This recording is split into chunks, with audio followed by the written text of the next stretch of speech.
Welcome to the Bible Bangers. I'm your host, Ian McCormick, and all your co-hosts here today, we have Trey Quintard, Isaac Neal, and Landon Collier. And today we're talking about these subjects that have been given us to Mr. Martin Phillip based off the book of The Problem of Pain by C.S. Lewis. Thank you for tuning in, and we hope you have a great day and have fun listening to this.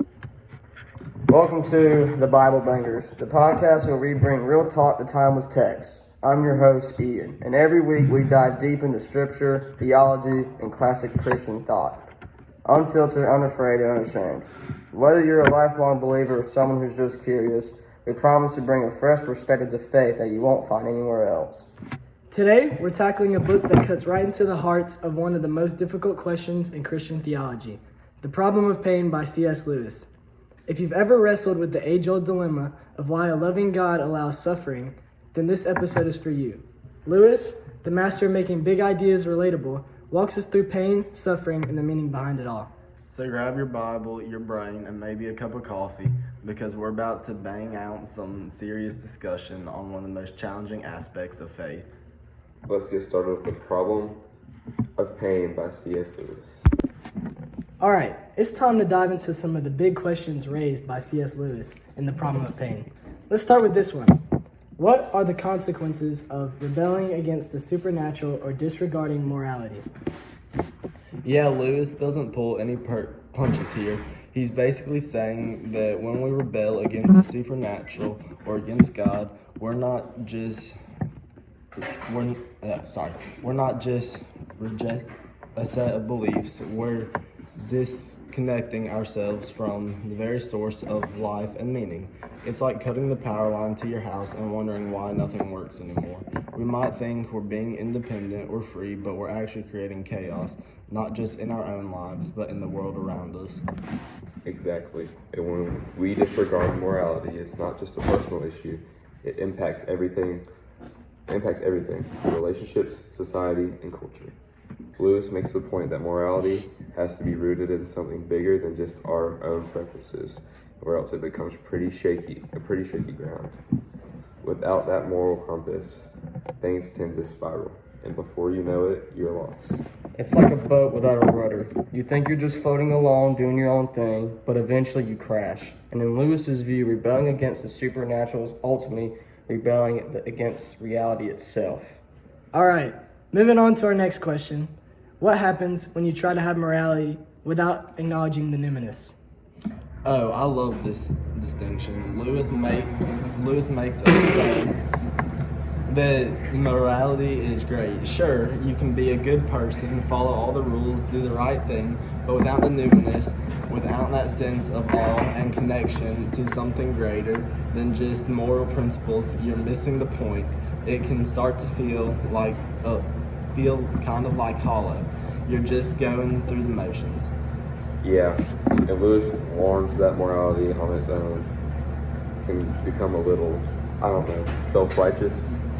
You start thinking you've got it all figured out, like you're good enough, without reading, needing to tap into the deeper spiritual reality, the numinous that's set of all before something greater keeps us humble.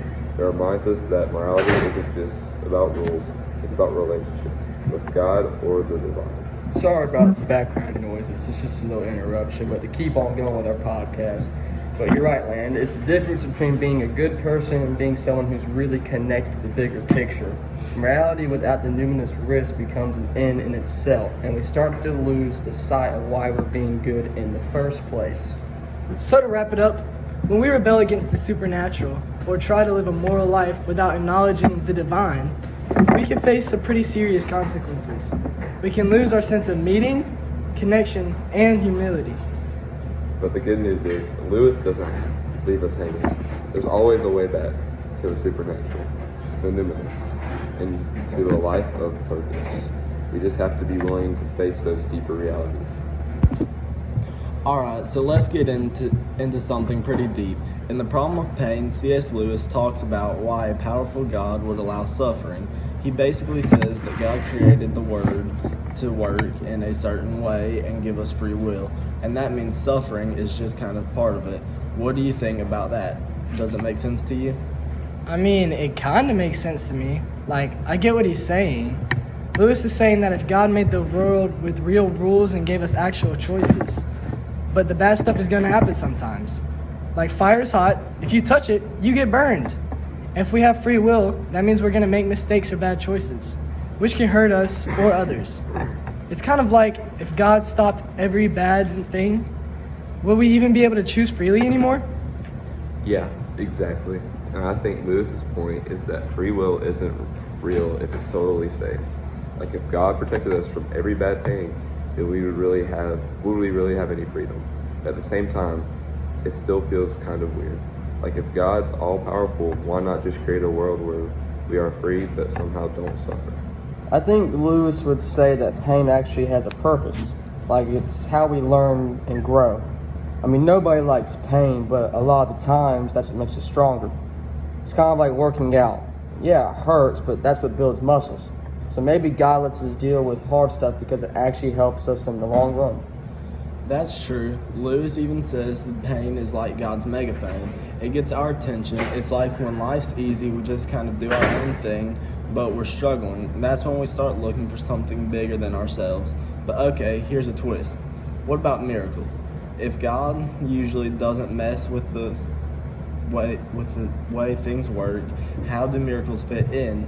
Doesn't that go against the whole letting things happen naturally idea? That's a great point, Isaac. I think Lewis would say miracles are kind of rare on purpose. They're like these moments where God steps in to remind us he's still there. But he doesn't do it all the time because it would mess up the whole point of a stable world. If miracles were just happening constantly, it would be chaos. So instead, miracles are like little reminders, like God saying, hey, I'm here and I care. But without changing the way the world works. Yeah, so they're not meant to just erase all the bad stuff, but to show us there's more going on, something bigger than what we can see. They're like a reminder that, yeah, pain is real, but so is hope. It's like God's way of reminding us that we are not in this alone, even though he lets us experience life with all of these ups and downs. Exactly. Miracles don't cancel out free will or take away all the hard stuff. They just give us these moments of hope. They're like a sneak peek that there's something more, something worth holding on for. It's like saying, yeah, life can be rough, but I'm here for you. That's what keeps us going through all the tough stuff, knowing there's a bigger picture, even if we can't see it all right now. Yeah, and maybe that's the whole point Lewis is getting at. Faith isn't about having all the answers. It's about trusting there's a purpose to it all. Free will, pain, miracles, they're all part of this big story. We don't fully understand yet, but God sees this whole thing. Yeah, it's like Lewis was saying, that even when things don't make sense, we can trust that God has got a reason. Pain and miracles both have their place in the story, and they kind of balance each other out. It's hard to wrap your head around, but maybe that's what makes faith real. Trusting even when you totally don't get it. Before we get into the last part, first of all, thank you so much for listening even this far into the podcast. But to throw a little shout out there, do you need a new house built? Do you need some land cleared? Well, look no further. A1 McCormick Built has you covered. Just call the number 706-681-3296 and you, yes, you yourself could get yourself a whole house. Are you too broke to do this? Most definitely. You're only like, 17? You can't afford your own gas. But hey, that's okay. Later on, when you can't afford a house, just remember A1 McCormick Built has your back. Please call 706-681-3296. Have a great time listening to the rest of this podcast. Have a blessed day. All right, getting into our last question, we have, overall, how has the book helped with the problem of suffering? Me personally, when I was reading the book, I had a hard time understanding it and really getting like I love some of C.S. Lewis's work and some of the books that he wrote, but this one was just kind of hard to understand. Like, I've read the Screwtape Letters, I've read stuff like that, but this one, I mean, I couldn't really understand what he was trying to convey sometimes, so I'd have to go back and read a page over and over again, like 2 or 3 times. But how did it help explain the problem of suffering? I feel like after we went over it in more depth in class, I got a better grasp on it, and this project has definitely helped. Isaac, how do you feel? Yeah, Trey, I agree with you. It definitely wasn't the most easy to read, and this was the first C.S. Lewis book I've read, so it sort of put me on a bad foot. And I definitely did not understand anything while I was reading it, but after Mr. Martin was talking about it during class, it definitely started to help and everything. Yeah, I agree with Isaac. After I first read it, I felt more stupid because I didn't understand it at all. But then after calling some people and talking to them, I was like, okay, so I'm not the only one in that boat. But it's definitely an interesting book because it's such a crazy question of, why is there pain? So I see both subjects of it's just a hard thing to try to convey out to people when there's so many opinions on it. And yes, Martin Phillip definitely did help me understand more about it. What do you think, Landon? I agree with all three of y'all. When I read the book, I finished reading the book, I immediately called Isaac. I was like, hey, do you understand what's going on? And he's like, not at all. And so we sat there trying to figure it out, but we couldn't. But one thing I did pick up on was to persevere through your problems and through your suffering. There's a light at the end of the path is one thing I picked up. Completely agree. But one thing, I'd agree with all y'all on the fact that listening to Mr. Phil Martin talk about it, it's helped with my understanding. Not completely, but I get, from what he explained, I get the reasoning and stuff behind writing the book, but I can't quite understand the book. Yeah, and I have one more question that wasn't really necessarily added. Do y'all think that a loving God would allow suffering in our world? How do y'all genuinely feel about that? I say it's needed for us to grow, because if there was no pain and there was no reasoning, why would I believe in God? I completely agree. Because it's like, if there's no pain, there's no suffering, there's no nothing, and it's just a regular world, what's the point? Yeah. In a sense. Now, of course, I would still, there's a hell and there's damnation and all that, of course, but pain is a big reason why people go to God. It's a really big reason, because that's one of the biggest reasons. But God went through pain himself, so he's not just like a normal suffering God. He's not just like, I'm the evilest guy out there. He went through it too. So he understands it, completely understands it, and why it needs to be a thing. That's my take on it. I agree. Yeah, I completely agree with you, because if there was no pain, there'd be no reason for people to come to God if everything in their life was just perfect. So I feel like you need that pain in order to just come to God and realize what you've done. I agree. I feel like, as Katy Perry said, what doesn't kill you makes you stronger. Oh, absolutely. My favorite artist, actually. You learn from that, persevere, as we talked.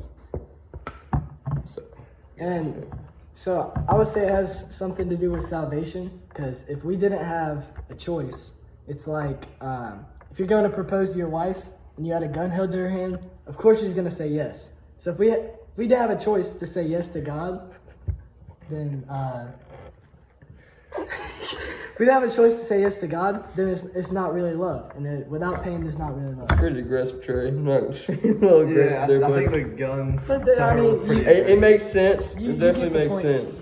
It gets the point across. Anyway, y'all have a great day. This was the Bible Bangers and our stupid podcast. Y'all have a great, blessed day, and we'll never see you again. Bye.